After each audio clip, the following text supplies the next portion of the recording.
पाप करने वाले अपने पापों का फल अवश्य भुगतेंगे। जो लोग गुरु के साथ विश्वासघात करते हैं उनकी वंश परंपरा नष्ट हो जाती है। उन्होंने देवी श्रद्धा की पुण्य प्रतिष्ठा और 1000 ब्राह्मणों के भोजन के लिए नकद राशि भेजी और प्रार्थना करने का अनुरोध किया कि हमारी समृद्धि में वृद्धि हो और हमारे शत्रुओं का नाश हो। कुछ समय बाद उन्होंने एक और पत्र भेजा जिसमें उन्होंने एक हाथी भी भेंट किया और लिखा, गुरुओं और हमारे देश के साथ अन्याय करने वाले शीघ्र ही ईश्वर के न्याय से नष्ट हो जाएंगे। इतिहास का जटिल पक्ष यह तथ्य कि मराठों ने एक हिंदू मंदिर को नष्ट किया और एक मुस्लिम शासक ने उसे पुनर्स्थापित किया, हमारे आधुनिक पूर्वाग्रहों के विरुद्ध जाता है। यह घटना दिखाती है कि भारत के प्राचीन शासक सरल धर्मनिरपेक्ष या सांप्रदायिक श्रेणियों में फिट नहीं होते। वे जटिल और बहुआयामी व्यक्ति थे जो अपने राजनीतिक और धार्मिक उद्देश्यों के अनुसार कार्य करते थे। हिंदू राजा भी कभी कभी मस्जिदों को अनुदान देते थे और मुस्लिम शासक भी हिंदू धर्म स्थलों का समर्थन कर सकते थे यदि इससे उन्हें राजनीतिक लाभ मिलता था। टीपू के इस कार्य को भी एक रणनीतिक कदम के रूप में देखा जा सकता है जिससे वे अपनी हिंदू प्रजा का समर्थन बनाए रखना चाहते थे। टीपू सुल्तान के शासन का मूल्यांकन एक तरफा दृष्टिकोण से नहीं किया जा सकता। एक ओर उनके शासनकाल में मंदिरों का विध्वंस और धार्मिक अत्याचार देखे गए तो दूसरी ओर उन्होंने कुछ हिंदू संस्थानों को संरक्षण भी दिया। यह परस्पर विरोधाभासी व्यवहार उनके शासन की जटिलता को दर्शाता है। अतः टीपू को केवल एक धर्मांध शासक या केवल एक धर्मनिरपेक्ष नायक के रूप में देखना ऐतिहासिक सच्चाई के साथ अन्याय होगा। वे एक महत्वाकांक्षी और व्यावहारिक शासक थे जिनके कार्य राजनीति, धर्म और सत्ता की जटिलताओं से प्रेरित थे। भारत के पूर्व आधुनिक शासकों की जटिलता और युद्ध की परंपराएं भारत के पूर्व आधुनिक शासक केवल अच्छे या बुरे के खांचे में फिट नहीं होते। वे जटिल व्यक्तित्व के धनी थे जिनके कार्य केवल धर्म से नहीं बल्कि राजनीतिक और सैन्य जरूरतों से भी प्रेरित होते थे। यह सामान्य बात थी कि हिंदू शासक अपने राज्यों में मस्जिदों और सूफी दरगाहों को अनुदान देते थे, ठीक वैसे ही जैसे वे अपने शत्रुओं के मंदिरों को ध्वस्त करते थे। 1760 के दशक में मराठों ने बुरहानपुर और खंडेश पर नियंत्रण पाने के बाद वहां की कुछ मस्जिदों और दरगाहों को संरक्षण दिया। लेकिन इसी तरह जब वे किसी शत्रु राज्य पर आक्रमण करते थे तो वहां के मंदिरों और राजकीय देवताओं को ध्वस्त करना भी एक परंपरा थी। यह केवल धार्मिक कट्टरता नहीं बल्कि शत्रु की शक्ति को तोड़ने का एक तरीका था। मंदिरों और पूजा स्थलों पर आक्रमण की परंपरा। चोल वंश, जो दक्षिण भारत के शक्तिशाली राजवंशों में से एक था, ने इस नीति का अनुसरण किया। 993 ईस्वी में उन्होंने श्रीलंका के अनुराधापुर पर आक्रमण किया, शहर को लूटा और वहां के स्तूपों और मंदिरों को नष्ट कर दिया। चूल वंश श्रीलंका का ऐतिहासिक ग्रंथ के अनुसार उन्होंने यहाँ वहां सभी मठों को नष्ट कर दिया। जैसे रक्त पिपासु यक्ष हों, उन्होंने लंका के सभी खजाने लूट लिए। उन्होंने बुद्ध की स्वर्ण प्रतिमा और उसकी आंखों में जड़े रत्न भी निकाल लिए। उन्होंने लंका को उसकी समस्त संपत्ति से वंचित कर दिया। शहर को ऐसा उजाड़ दिया जैसे यक्षों ने उसे लूटा हो। इसी प्रकार चोलों ने राष्ट्रकूटों की राजधानी मान्यखेट को नष्ट किया और पश्चिमी चालुक्यों की राजधानी कल्याण पर आक्रमण कर वहां की महिलाओं और बच्चों का नरसंहार किया। चालुक्य राजाओं की महिलाओं को गुलाम बना लिया गया और तंजावुर ले जाया गया, जहां वे चोल सेना के लिए सैन्य पुरुषों की नई पीढ़ी पैदा करने के लिए बाध्य की गई। इसी परंपरा के तहत 123 में दिल्ली सल्तनत ने वारंगल पर विजय प्राप्त करने के बाद वहां के स्वयंभू शिव मंदिर को नष्ट कर उसकी जगह एक मस्जिद बना दी।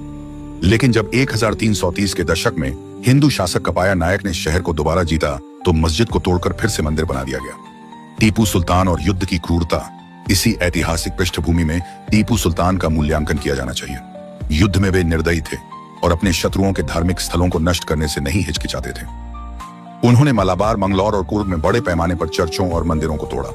उनके शासनकाल में कई हिंदू और ईसाई विद्रोहियों को जबरन इस्लाम में परिवर्तित किया गया।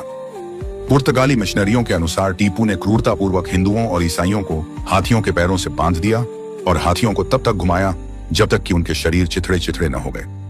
टीपू सुल्तान को केवल एक धर्मांध शासक या केवल एक न्यायप्रिय राजा के रूप में देखना ऐतिहासिक सत्य के साथ अन्याय होगा। वे एक जटिल व्यक्तित्व के धनी थे जो एक तरफ मंदिरों को दान देते थे तो दूसरी तरफ अपने शत्रुओं के धार्मिक स्थलों को ध्वस्त भी करते थे। भारत के मध्यकालीन इतिहास में यह नीति कोई नई बात नहीं थी। चोल, मराठा, दिल्ली सल्तनत और टीपू सभी शासकों ने राजनीतिक और सैन्य कारणों से ऐसी नीतियां अपनाई। यह दिखाता है कि इतिहास को समझने के लिए उसे समग्र रूप से देखना आवश्यक है, न कि केवल एक धार्मिक या सांप्रदायिक दृष्टिकोण से। क्या आपको पता है कि टीपू सुल्तान की तलवार लंदन में रखी गई है? आइए जानते हैं क्यों। टीपू सुल्तान, जिन्हें मैसूर का शेर कहा जाता है, भारतीय इतिहास के सबसे बहादुर और रणनीतिक योद्धाओं में से एक थे। वे अंग्रेजों के खिलाफ सबसे मजबूत प्रतिरोध करने वाले शासकों में से एक थे और अपने शासनकाल में कई महत्वपूर्ण युद्ध लड़े। उनकी तलवार जो आज लंदन में रखी गई है, उनकी वीरता और भारतीय स्वतंत्रता संग्राम के संघर्ष की प्रतीक मानी जाती है। लेकिन यह तलवार आखिर लंदन कैसे पहुंची? आइए जानते हैं इसकी पूरी कहानी। टीपू सुल्तान की तलवार की खासियत। टीपू सुल्तान की तलवार सिर्फ एक युद्ध का हथियार नहीं थी, बल्कि यह उनकी शक्ति, रणनीति और कारीगरी का एक उत्कृष्ट उदाहरण थी। यह दमास्कस स्टील से बनी थी, जिसे उस समय दुनिया की सबसे बेहतरीन तलवार सामग्री माना जाता था। इसकी धार इतनी तेज थी कि यह आसानी से लोहे की किसी भी वस्तु को काट सकती थी। तलवार पर सोने से नक्काशी की गई थी और इस पर कुरान की आयतें भी लिखी थी। इसके अलावा इस पर फारसी में खुदे कुछ शब्द यह दर्शाते हैं कि टीपू सुल्तान खुद को खुदा का सेवक मानते थे और अपने शासन को धार्मिक और नैतिक सिद्धांतों के अनुरूप चलाना चाहते थे। कैसे पहुंची यह तलवार लंदन? 1799 में चौथे एंग्लो मैसूर युद्ध में टीपू सुल्तान की हार हुई। अंग्रेजों ने श्रीरंगपट्टनम पर हमला किया और टीपू सुल्तान को मार दिया। उनके महल और खजाने को ब्रिटिश सेना ने लूट लिया। इस लूट में कई मूल्यवान वस्तुओं के साथ उनकी प्रसिद्ध तलवार भी थी। ब्रिटिश जनरल आर्थर वेलेस्ली, जो बाद में नेपोलियन को हराने वाले ड्यूक ऑफ वेलिंगटन बने, ने टीपू सुल्तान की तलवार को एक युद्ध की ट्रॉफी के रूप में ले लिया और इसे इंग्लैंड भेज दिया। बाद में यह तलवार ब्रिटिश संग्रहालयों और निजी संग्रहों में रखी गई। आज तलवार कहाँ है? टीपू सुल्तान की यह ऐतिहासिक तलवार लंदन के विक्टोरिया एंड अल्बर्ट म्यूजियम में रखी गई है। हालांकि कुछ अन्य तलवारें निजी नीलामियों में भी बेची गई हैं। 2004 में भारतीय उद्योगपति विजय माल्या ने टीपू सुल्तान की एक तलवार को नीलामी में खरीदकर भारत वापस लाया था, लेकिन उनकी अन्य तलवारें अभी भी विदेशी संग्रहालयों में हैं। क्या यह तलवार भारत वापस आ सकती है? भारत सरकार और कई इतिहास प्रेमियों ने कई बार ब्रिटिश सरकार से अनुरोध किया है कि टीपू सुल्तान की तलवार और अन्य ऐतिहासिक धरोहरें भारत को वापस दी जाएं, लेकिन अब तक इसमें कोई सफलता नहीं मिली है। टीपू सुल्तान की तलवार सिर्फ एक हथियार नहीं, बल्कि भारतीय संघर्ष और बहादुरी का प्रतीक है। यह एक ऐसी विरासत है जो हमें हमारे गौरवशाली इतिहास की याद दिलाती है। क्या आपको लगता है कि यह तलवार भारत वापस आनी चाहिए? अपनी राय कमेंट में जरूर दें। टीपू सुल्तान की सोने की अंगूठी लंदन कैसे पहुंच गई, जिस पर लिखा हिंदुओं के भगवान का नाम राम? टीपू सुल्तान की सोने की वह अंगूठी लंदन में नीलाम कर दी गई जिस पर राम लिखा था। क्रिस्टीज नीलामी घर ने सोने की इस अंगूठी को 1,45,000 पाउंड में बेचा। मुसलमान राजा टीपू सुल्तान की यह अंगूठी खास इसलिए है कि क्योंकि इस पर राम का नाम लिखा है। टीपू सुल्तान को भारत में ब्रिटिश शासन से लोहा लेने के लिए जाना जाता है। माना जाता है कि उनकी मौत के बाद एक ब्रिटिश जनरल ने यह अंगूठी उनके शव से निकाल ली थी। क्रिस्टी की वेबसाइट के अनुसार 41 ग्राम की यह अंगूठी अनुमानित मूल्य से 10 गुना ज्यादा कीमत पर सेंट्रल लंदन में नीलाम की गई। इसके खरीदार की पहचान उजागर नहीं की गई। आरोप है कि यह अंगूठी उनके मृत शरीर से तब निकाली गई थी जब वे 1799 में श्रीरंगपट्टनम की लड़ाई में ईस्ट इंडिया कंपनी की सेना के हाथों मारे गए थे। नीलामी सूची में अंगूठी के बारे में लिखा है। हैरानी की बात है कि एक महान मुस्लिम योद्धा राजा हिंदू भगवान के नाम की अंगूठी पहनता था। अपने पिता हैदर अली के बाद उन्होंने 17 साल तक मैसूर पर शासन किया। उन्हें टाइगर ऑफ मैसूर के रूप में जाना जाता था। भारत के national institute of advanced studies के प्रोफेसर एस शेट्टार ने इस महीने की शुरुआत में चेतावनी दी थी कि अगर ये अंगूठी किसी प्राइवेट बोली लगाने वाले को बेची गई तो ये जनता की निगाह से ओझल हो सकती है। उन्होंने भारतीय सरकार से अपील की थी कि वह इस अंगूठी को हासिल करने के लिए सभी तरह के कानूनी और राजनयिक तरीके अपनाए। उन्होंने कहा कि अगर अंगूठी की नीलामी नहीं रोकी जा सकती है तो भारतीय अमीरों को देश की इस धरोहर को खरीदने के लिए प्रोत्साहित किया जाए। वैसे पता नहीं चल सका है कि अंगूठी का नया मालिक भारतीय है या नहीं। टीपू सुल्तान यूनाइटेड फ्रंट के एक संगठन ने भारतीय अधिकारियों से अपील की थी कि वो इस अंगूठी की बिकने से रोकें। इस अंगूठी को क्रिस्टीज ने 2 साल पहले भी नीलाम करने की बात की थी, लेकिन बाद में नीलामी रोक दी गई थी।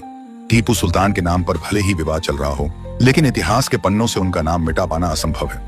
आज उनकी जयंती है। इसी मौके पर हम आपको उनसे जुड़ी कुछ खास बातें बता रहे हैं। बता दें, टीपू का पूरा नाम सुल्तान फतेह अली खान था। वह मैसूर के सुल्तान हैदर अली के बड़े बेटे थे। टीपू सुल्तान को दुनिया का पहला मिसाइल मैन कहा जाता है।